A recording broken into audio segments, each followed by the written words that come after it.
Ngayon naman mga boss, alamin natin ang isang medical mission na isinagawa ng Lions Club. Dito lamang yan sa ETC.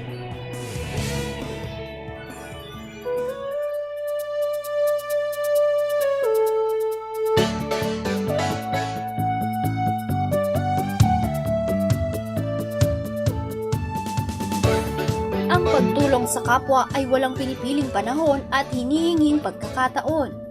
Kailangan ito ay nasa puso at bukas palad na iniaabot ang kamay sa mga taong lubos na nangangailangan. At yan ang layunin ng Manila Divisoria Lions Club sa lugar na kanilang nasasakupan. Idinao sa Chiang Kai-shek College sa lungsod ng Maynila ang tauna nilang medical and dental mission, katulong ang Philippine National Red Cross ay nakapagbigay ng libreng gamot para sa mga may sakit at bitamina para sa mga bata at dental operations and check-up.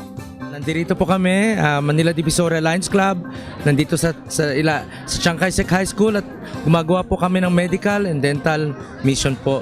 At napakaraming tao po today at napakasaya at marami po tayong mga doktor na nagbibigay ng ng check-up sa ating mga kapatid na nangangailangan.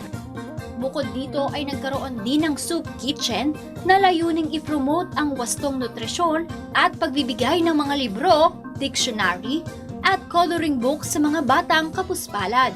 Meron din po kaming reading program ng Lions Club at nagdi-distribute din po kami ng mga iba't ibang libro sa mga ating mga kabataan para matulungan sila sa kanilang pag-aaral. Meron pa po kaming activity na darating malapit na ay magdo-donate po kami ng mga wheelchair sa ating mga kapatid na nangangailangan. At of course, bear na po ngayon, Pasko na naman, and meron po kaming Christmas gift giving. At mas lalo-lalo na itong darating na New Year, meron po kaming mano po ninong na ginagawa namin sa Divisoria. Marami pa ring grupo tulad ng Lions Club ang patuloy na nagsasagawa ng proyekto gaya nito. Patunay lang na ang pagtulong sa kapwa, lalo na kung sama-samang gagawin, ay napakalaking bagay para sa ikaayos ng komunidad. Kami po sa Lions Club ay laging tumutulong sa ating kapwa, lalo na ang aming Manila Divisoria Lions Club. Dito po sa Maynila, kami ay laging handa na tumulong sa lahat.